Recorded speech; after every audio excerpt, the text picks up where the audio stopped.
Në arkivat e Bankës së Shqipërisë ekziston një dosje e vullosur me kodin Rezervat Strategjike 97 që përfshin dokumente të cilat nuk duhej të ekzistonin kurrë në formë të shkruar. Kjo dosje përmban lista me emra, numra llogarish bankare në Zvicër, Qipro dhe Ishujt Kajman, si dhe transferta që u kryen në orët e fundit para shpërthimit të krizës së madhe të vitit 1997. Por çuditërisht, vetëm 3 persona në të gjithë aparatin shtetëror kishin akses në këto dokumente, dhe njëri prej tyre ishte Bashkim Fino, kryeministri që erdhi në pushtet pikërisht kur Shqipëria po digjej nga flakët e revoltës. Çfarë dinte ai që ne nuk e dim ende sot? Ku shkuan miliarda dollar që u zhdukën sikur të kishin qenë tym? Dhe pse, deri në ditët e tij të fundit, ai zgjodhi heshtjen në vend të së vërtetës? Për të kuptuar dimensionin e vërtet të asaj që ndodhi në Shqipëri, duhet të kthehemi pak vite mbrapa, në periudhën kur vendi sapo kishte dalë nga izolimi më i plot në Europë. Imagjinoni një popull të tërë që për gati 50 vjet kishte jetuar në një regjim ku pronësia private ishte e ndaluar, ku parat nuk kishin pothuajse asnjë vlerë përtej blerjes së bukës dhe qumështit, dhe ku koncepti i investimit ishte diçka e huaj dhe e pa kuptim. Tani imagjinoni që ky popull, brenda pak vitesh, hidhet në një ekonomi tregu të egër ku gjithçka duket e mundur dhe ku premtimet për pasuri të shpejt vijnë nga çdo cep. Skemat piramidale nuk erdhën rastësisht në Shqipëri, ato gjetën tokën më pjellore të mundshme për të lulëzuar.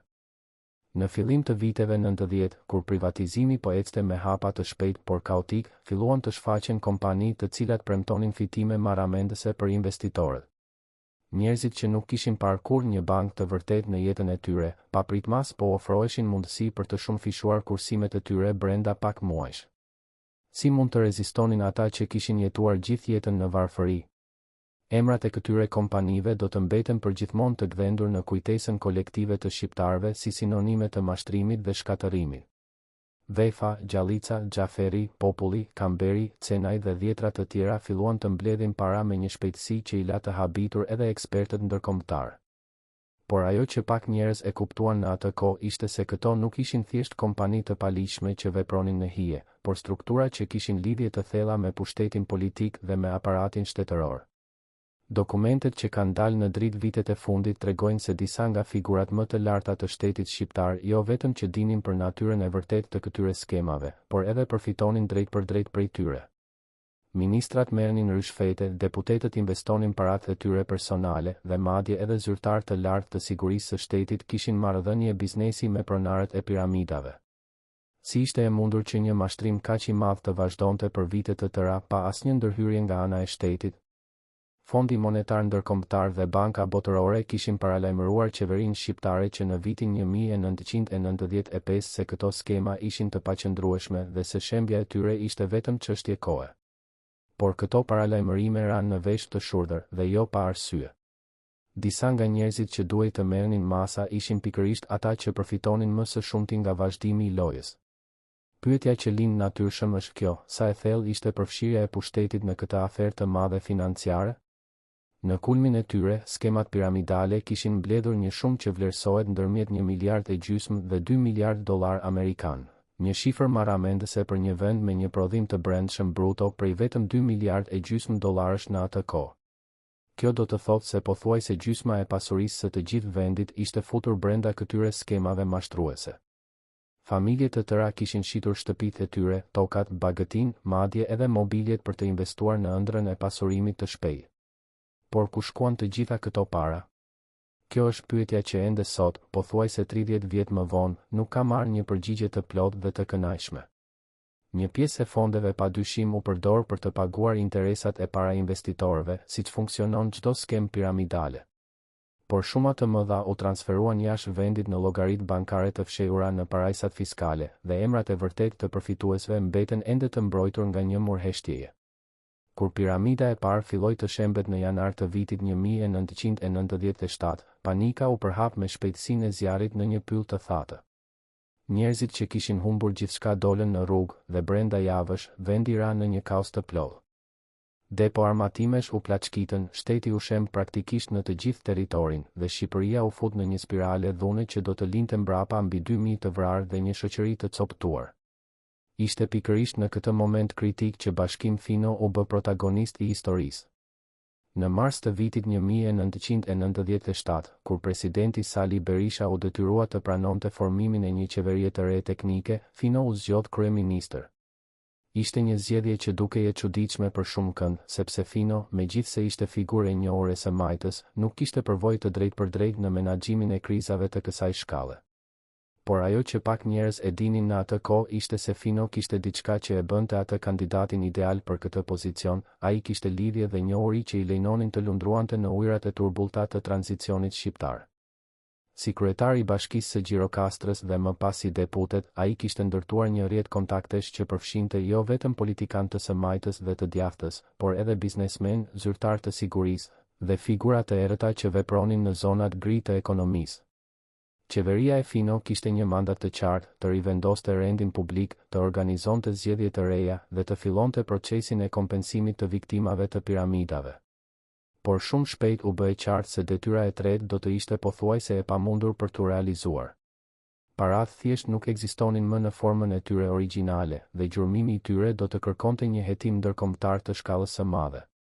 Bashkim Fino, në pozicionin e tij si kryeministër, kishte akses në informacione që nuk I kishin as ministrat e tij më të afërt.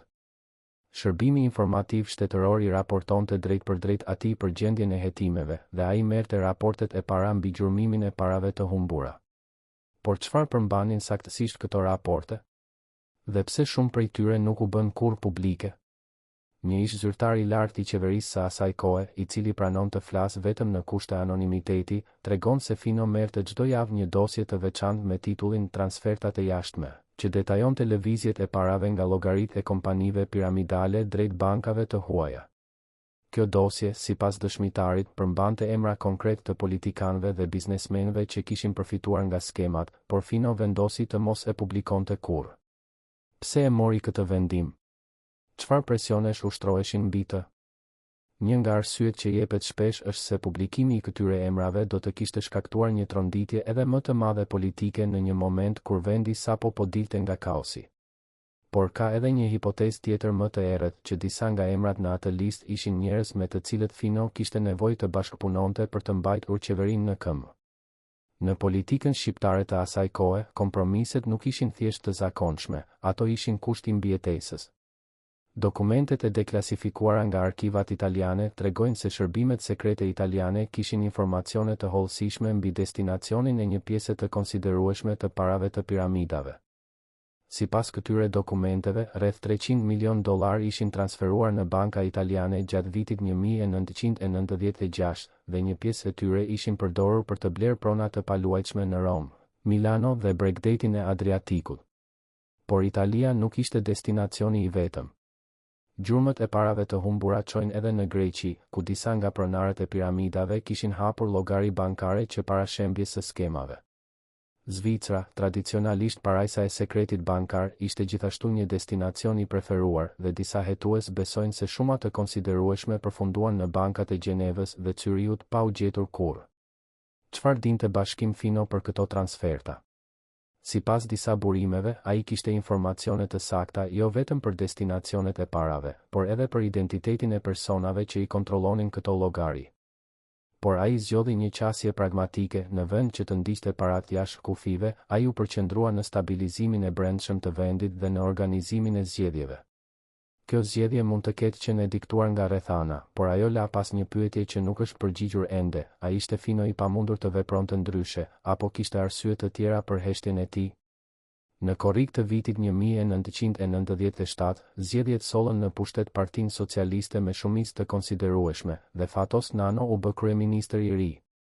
Fino u tërhoq nga skena e parë e politikës, por ai mbeti një figurë e rëndësishme në prapaskenë, duke ruajtur lidhjet e tij dhe, sipas disa burimeve, edhe arkivën e tij personale me dokumente të ndjeshme. Çfarë përmbanin saktësisht këto dokumente që Fino thuhet se I ruajti deri në fund? Kjo mbetet një nga misteret më të mëdha të historisë së afërt shqiptare. Disa që e njihnin nga afër thonë se ai kishte kopje të raporteve të shërbimit sekret, lista me emra dhe shifra, dhe madje edhe regjistrume audio nga takimet e tij me figura të ndryshme gjatë krizës. Nëse këto dokumente ekzistojnë vërtet, ato do të mund të sqaronin shumë nga pyetjet që mbeten pa përgjigje. Por pyetja më e madhe është kjo: pse Fino nuk foli kurrë hapur për atë që dinte? Pse ai zgjodhi të marrë me vete në varr sekretet që mund të kishin ndryshuar mënyrën si shqiptarët e kuptojnë historinë e tyre të afërt? Ka dy shkolla mendimi mbi këtë çështje. E para argumenton se Fino ishte thjesht një pragmatist që kuptonte se zbulimi i të vërtetës së plot do të kishte shkaktuar më shumë dëm se sa dobi për një shoqëri tashmë të traumatizuar.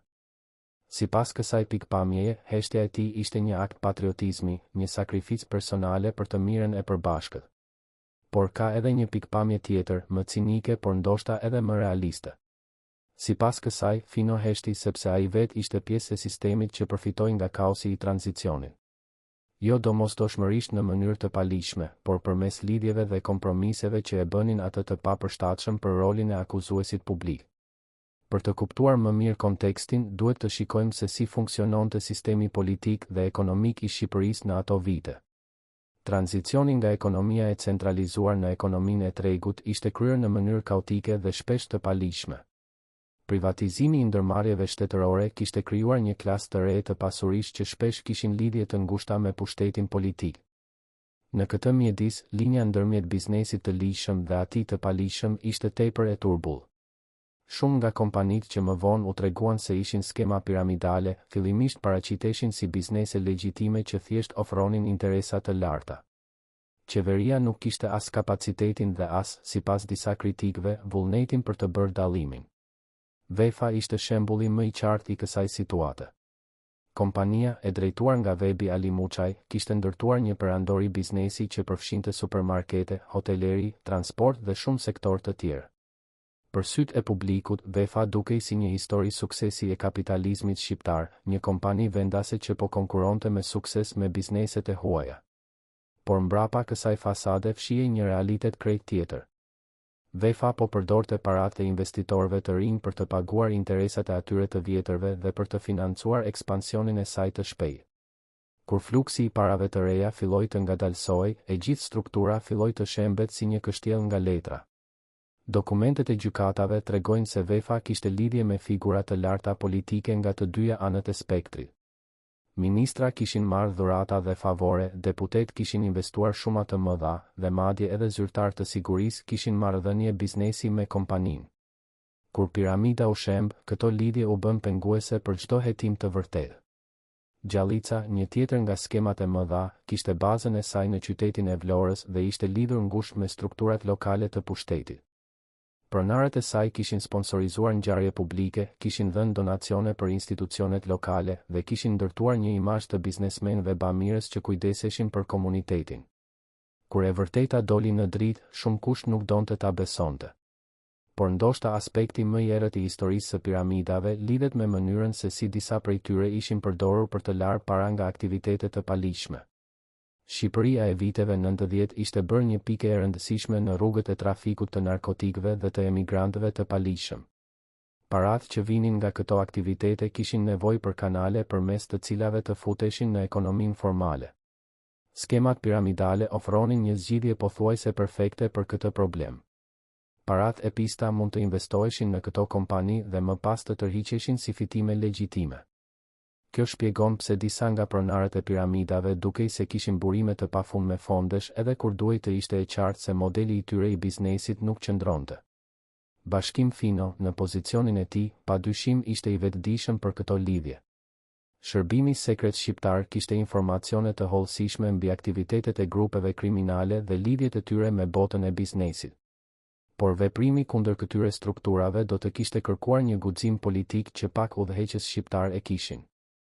Një moment i veçantë në historinë e krizës ishte vendimi për të mos ngrirë llogaritë bankare të kompanive piramidale kur ende ishte kohë. Në janar të vitit 1997, kur shenjat e para të shembjes ishin tashmë të qarta, qeveria e atëhershme nuk mori masa për të parandaluar transferimin e fondeve jashtë vendit. Kjo lehtësi la një dritare kohore përmes së cilës shuma të mëdha u zhvendosën në llogari të huaja. Kush përfitoi nga kjo vonëse? Kjo pyetje ka munduar hetuesit për vite me radhë. Disa besojnë se ishte thjesht paftësi burokratike, një qeveri që nuk dinte si të reagonte ndaj një situate për të cilën nuk kishte asnjë përvojë të mëparshme. Por të tjerë shohin në këtë vonëse dorën e interesave të pushtetshme që kishin nevojë për kohë të mjaftueshme për të fshehur gjurmët e përfshirjes së tyre. Kur forcat italiane të misionit Alba mbërritën në Shqipëri në prill të vitit 1997, ata sollën jo vetëm ushtar, por edhe ekspert financiar dhe hetues. Italianët ishin veçanërisht të interesuar të gjurmonin paratë që kishin kaluar në bankat e vendit të tyre, dhe ata nisën një hetim paralel me atë të autoriteteve shqiptare. Por bashkëpunimi ndërmjet dy palëve nuk ishte gjithmonë i lehtë. Autoritetet shqiptare shpesh dukeshin se po tërhiqeshin ose vonoheshin në ofrimin e informacioneve të kërkuara. Disa hetues italian u ankuan publikisht se po pengoheshin në punën e tyre, dhe kjo krijoi tensione diplomatike ndërmjet dy vendeve. Bashkim Fino, si kryeministër, ishte në qendër të këtyre tensioneve. Ai duhej të balanconte presionin ndërkombëtar për transparencë me presionin e brendshëm për të mbrojtur interesat e caktuara. Vendimi i tij për të priorizuar stabilitetin politik mbi drejtësinë financiare ka qenë subjekt debatesh ende sot. Një episod i veçantë që meriton vëmendje është mbledhja sekrete që Fino thuhet se kishte me përfaqësues të shërbimeve të huaja të inteligjencës në prill të vitit 1997. Sipas disa burimeve, në këtë mbledhje u diskutuan emra konkret të personave që kishin nxjerrë para nga Shqipëria dhe opsionet për rikuperimin e tyre. Por ajo që doli nga kjo mbledhje nuk u bë kurrë publike, dhe vendimet që u morën mbeten të mbuluara me mister. Disa besojnë se u arrit një marrëveshje e heshtur sipas së cilës caktuar emra nuk do të ndiqeshin në këmbim të bashkëpunimit në fusha të tjera. Nëse kjo është e vërtet, atëherë Fino ishte pjesë e një paktit që sakrifikoi drejtësinë për viktimat e piramidave në emër të interesave më të gjera. Por ka edhe ata që argumentojnë se Fino thjesht nuk kishte fuqinë e nevojshme për të bërë më shumë nga ç'bëri. Qeveria e tij ishte e dobët, pa mbështetje të qëndrueshme parlamentare dhe e varur nga vullneti i mirë i aktorëve të ndryshëm politik. Në këto rrethana, çdo përpjekje për të ndjekur paratë e humbura do të kishte hasur në pengesa të pakapërcyeshme. Sidoqoftë, fakti mbetet se kur Fino la detyrën në korrik të vitit 1997, çështja e parave të humbura ishte larg zgjidhjes. Qeveritë e mëvonshme premtuan ta trajtojnë këtë çështje, por asnjëra nuk arriti rezultate të prekshme. Viktimat e piramidave mbetën pa kompensim real dhe paratë e tyre vazhduan të flenë në llogaritë e fshehura anemban botës. Në vitet që pasuan krizën, Bashkim Fino vazhdoi të jetë në politikë, megjithse kurrë nuk riktheu në pozicionet e larta që kishte mbajtur gjatë krizës. Ai fliste her pas here për ngjarjet e vitit 1997, por gjithmonë me një kujdes të dukshëm, duke shmangur temat më të ndjeshme dhe duke mos përmendur kurrë emra konkret. Kjo heshtje selektive ka ushqyer spekulime të panumërta. Disa besojnë se Fino kishte nënshkruar marrëveshje konfidencialiteti që e pengonin të fliste hapur. Të tjerë mendojnë se ai kishte arsye personale për të ruajtur heshtjen, ndoshta për të mbrojtur njerëz të afërt ose për të mos rrezikuar pozicionin e tij në jetën politike. Ka edhe ata që thonë se Fino thjesht ishte i lodhur nga të gjitha dhe dëshironte të harronte një periudhë që kishte qenë tepër e vështirë për të. Por kjo shpjegim nuk e kënaq askënd që kërkon të vërtetën, sepse heshtja e një njeriu në pozicionin e Finos nuk është një çështje personale, ajo ka pasoja për të gjithë shoqërinë. Çfarë do të thotë që një kryeministër dinte saktësisht ku shkuan miliarda dollar të popullit të tij dhe zgjodhi të mos e ndante këtë informacion me publikun? A është kjo një formë e tradhtisë, apo është një kompromis i nevojshëm në botën e komplikuar të politikës? Dhe a kemi ne të drejtën të kërkojmë përgjigje edhe kur ata që i dinin nuk janë më mes nesh për t'u përgjigjur? Arkivat e Shërbimit Sekret Shqiptar përmbajnë ende sot dosje të klasifikuara që lidhen me krizën e vitit 1997. Disa nga këto dosje kanë afate deklasifikimi që shtrihen deri në vitet 2030 ose edhe më vonë. Çfarë sekreti mund të jetë aq i ndjeshëm sa të kërkojë mbrojtje për kaq shumë dekada? Disa ish zyrtarë që kanë parë pjesë të këtyre dosjeve flasin me gjysmë goje për përmbajtjen e tyre. Sipas tyre, dokumentet përfshin jo vetëm lista me emra dhe shifra, por edhe transkripte të bisedave telefonike, raporte survejimi dhe analiza të hollësishme të lidhjeve ndërmjet figurave politike dhe pronarëve të piramidave. Nëse këto dokumente do të publikoheshin sot, ato me siguri do të tronditnin skenën politike shqiptare. Disa nga emrat që përmendin thuhet se janë ende aktiv në politik ose biznes dhe ekspozimi i tyre do të kishte pasoja të mëdha. Por a nuk e meriton publiku shqiptar të ditë të vërtetën, pavarësisht pasojave? Bashkim Fino ishte njëri nga njerëzit që kishte mundësinë të hapte këto arkiva ose të paktën të fliste për atë që kishte parë në to, por ai zgjodhi heshtjen, dhe arsyet e tij do të mbeten përgjithmonë subjekt spekulimesh. Ajo që dim me siguri është se kjo heshtje la pas një zbrastir që nuk është mbushur kurrë me të vërtetën. Një aspekt tjetër i historisë që meriton vëmendje është roli i bankave ndërkombëtare në mundësimin e transfertave të dyshimta. Si ishte e mundur që shuma kaq të mëdha parash të lëviznin nga Shqipëria pa tërhequr vëmendjen e autoriteteve bankare në vendet e destinacionit? A nuk kishte sisteme kontrolli që duhej të kishin paralajmëruar për këto transferta të pazakonshme? Përgjigjja është se në vitet 90, kontrollet kundër larjes së parave ishin shumë më pak të zhvilluara se sot. Bankat zvicerane, qipriote dhe të vendeve të tjera ishin të njohura për diskrecionalitetin e tyre dhe klientët me para të mjaftueshme mund të hapnin llogari pa shumë pyetje. Kjo situatë krijoi një mjedis ideal për fshehjen e parave të vjedhura. Por edhe në këtë kontekst, shuma që dolën nga Shqipëria ishin aq të mëdha sa duhej të kishin tërhequr vëmendjen dikujt. Disa ekspertë besojnë se autoritetet e caktuara të huaja ishin të vetëdijshme për çfarë po ndodhte, por zgjodhen të mos ndërhynin sepse parat po vinin në ekonomitë e tyre. Kjo do të ishte një formë e bashkëpunimit të heshtur në grabitjen e një vendi të tërë. Gjatë viteve 2000, disa përpjekje u bën për të gjurmuar dhe rikuperuar parat e humbura. Shqipëria nënshkroi marrëveshje bashkëpunimi me disa vende dhe kërkoi ndihmën e organizatave ndërkombëtare. Por rezultatet ishin minimale dhe shumica e fondeve mbetën të pagjetura. Njëra nga arsyet për këtë dështim ishte mungesa e vullnetit politik të vërtet brenda vetë Shqipërisë. Qeveritë e njëpasnjëshme e përdorën çështjen e piramidave më shumë si mjet politik kundër kundërshtarëve se sa si prioritet të vërtet të drejtësisë. Akuzat fluturonin nga njëra anë tek tjetra, por hetimet serioze ishin të rralla. Bashkim Fino, gjatë gjithë kësaj periudhe, qëndroi i heshtur në margjinat e debatit. Ai nuk u angazhua në akuzat politike, por as nuk ofroi informacionet që dijej se i kishte. Kjo qëndresë e tij mund të interpretohet si dinjitet ose si faj, varet nga këndvështrimi i secilit.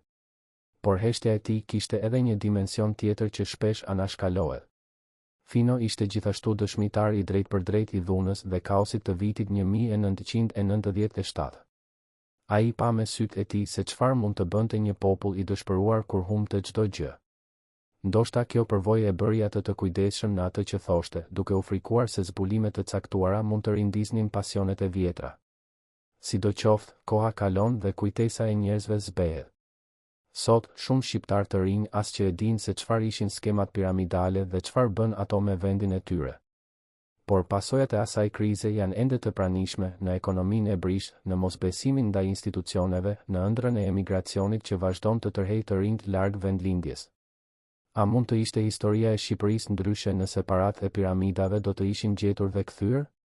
Kjo është një pyetje hipotetike që nuk ka përgjigje të sigurt. Por ajo që dim është se mungesa e drejtësisë la plagë të thella në trupin e shoqërisë shqiptare, plagë që nuk janë shëruar ende plotësisht. Roli i Bashkim Finos në këtë histori mbetet një kapitull i pambyllur.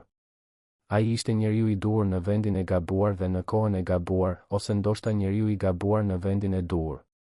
Gjykimi përfundimtar mbi të varet nga ajo që do të zbulohet në të ardhmen, kur arkivat të hapen dhe kur dëshmitarët e fundit të flasin. Deri atëherë, pyetja vazhdon të na shqetësojë me këmbënguljen e saj të heshtur, ku shkuan vërtet parat e piramidave dhe çfarë dinte Bashkim Fino që ne ende nuk e dim. Kur shikojmë pas në historinë e krizës financiare të vitit 1997, një nga aspektet më të çuditshme është mënyra se si skemat piramidale arritën të bëhen pjesë e kulturës popullore shqiptare para se të shembësinin. Njerëzit flisnin për vefan dhe gjallicën sikur të ishin institucione të respektuara, jo makineri mashtrimi që po u thithnin kursimet. Kjo pranim i gjerë shoqëror nuk ndodhi rastësisht. Pronarët e piramidave kishin investuar shumë në ndërtimin e imazhit të tyre publik. Ata sponsorizonin ekipe sportive, financonin ngjarje kulturore dhe dukeshin në çdo inaugurim të rëndësishëm. Fytyrat e tyre shfaqeshin në televizion dhe gazetat u kushtonin artikuj lëvdatës pa fund. Por mbrapa kësaj fasade shkëlqimi fshihej një realitet i errët. Dokumentet e gjykatës tregojnë se disa nga pronarët e piramidave jetonin jetë dyfyshe, publikisht si biznesmen të suksesshëm, privatisht si manipulator cinik që dinin saktësisht se sistemi i tyre ishte i paqdrueshëm. Ata thjesht po llogarinin sa kohë u kishte mbetur para se të largoheshin me plaçkën. Bashkim Fino, si politikan me përvojë dhe me lidhje të gjera, duhet të ketë ditur për këtë realitet të dy fish. Informatorët e shërbimit se institucionet ishin të dobëta, korrupsioni ishte i përhapur dhe kultura e llogaridhënies pothuajse nuk ekzistonte. Në këtë mjedis, madje edhe një politikan me qëllime të mira do të kishte vështirësi të vepronte me efektivitet. Por kjo shpjegim nuk mjafton për të qetësuar dyshimet. Paralajmërimet kishin ardhur qartë dhe herët, jo vetëm nga organizatat ndërkombëtare, por edhe nga ekspertë vendas që kuptonin natyrën e skemave piramidale. Fakti që këto paralajmërime u injoruan sistematikisht sugjeron se ka pasur interesa të pushtetshme që donin që loja të vazhdonte. Një hipotezë që qarkullon në rrethet e hetuesve është se disa politikanë shikonin krizën e ardhshme si mundësi, jo si kërcënim. Ata dinin se kur piramidat të shembeshin do të kishte kaos, por ata llogarinin se ky kaos mund të përdorej për qëllime politike. Dhënia faji kundërshtarëve, fitimi i votave nga populli i zemëruar, ristrukturimi i pushtetit, të gjitha këto ishin rezultate të mundshme të një krize të menaxhuar me kujdes. Nëse kjo hipotezë është e vërtetë, atëherë kriza e vitit 1997 nuk ishte thjesht një dështim i sistemit, por pjesërisht një ngjarje e orkestruar nga aktorë që dinin se çfarë po ndodhte dhe zgjodhen të mos ndërhynin. Kjo do ta bënte përgjegjësinë e tyre edhe më të rëndë se sa mendoi fillimisht. Bashkim Fino, si kryeministër gjatë fazës më kritike të krizës, ishte në pozicion të dite nëse kjo hipotezë kishte bazë. Ai kishte akses në raportet e shërbimit sekret, në komunikimet diplomatike dhe në dëshmitë e figurave të brendshme. Por ai kur nuk foli për këtë aspekt të historisë, duke lënë pas një zbrastir që fton spekulime. Një tjetër pyetje që lind është se çfarë ndodhi me pronarët e piramidave pas shembjes. Disa u arratisën jashtë vendit, të tjerë u gjykuan dhe u dënuan me burgim, por shumë prej tyre dolën nga burgu pas pak vitesh dhe vazhduan të jetonin jetë relativisht të rehatshme. Si ishte e mundur kjo? Përgjigjja lidhet me mënyrën se si u krye procesi gjyqësor kundër tyre. Shumë nga çështjet u trajtuan me ngut dhe pa thellësi të mjaftueshme, duke rezultuar në dënime relativisht të lehta në raport me dëmin e shkaktuar.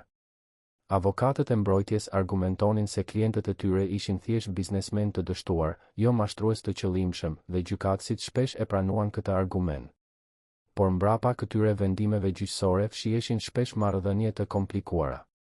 Disa nga pronarët e piramidave kishin informacione që mund të komprometonin politikan të lartë, dhe kjo u jepte atyre një lloj imuniteti de facto.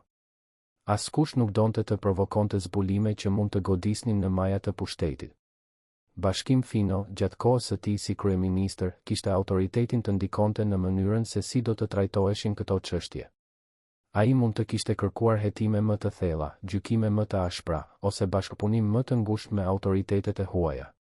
Por ai zgjodhi një qasje më të tërhequr, duke u përqendruar në stabilitetin e përgjithshëm dhe duke lënë drejtësinë të merrte rrugën e saj të ngadalë. Kjo zgjedhje ka pasur pasoja afatgjata që ndihen ende sot. Mungesa e drejtësisë së plot për viktimat e piramidave krijoi një precedent të rrezikshëm, mesazhin se në Shqipëri mund të kryesh krime të mëdha financiare dhe të dalësh relativisht pa dëm. Ky mesazh ka ndikuar në kulturën e pandëshkueshmërisë që vazhdon të karakterizojë disa aspekte të jetës ekonomike shqiptare. Por ndoshta aspekti më tragjik i të gjithë kësaj historie është ndikimi mbi njerëzit e zakonshëm që humbën gjithçka. Familje të tëra u shkatëruan financiarisht dhe shpirtërisht nga shembja e piramidave. Shumë prej tyre kur nuk u rimën këmbën plotësisht, dhe traumat e asaj periudhe vazhdojnë të transmetohen brez pas brezi. Për këta njerëz, pyetja se ku shkuan paratë e tyre nuk është abstrakte ose akademike, ajo është thellësisht personale dhe e dhimbshme. Ata duan të dinë pse askush nuk i mbrojti, pse askush nuk i paralajmëroi dhe pse askush nuk u ndëshkua siç duhej për vuajtjet e tyre. Heshtja e figurave si Bashkim Fino është për ta një formë e dytë e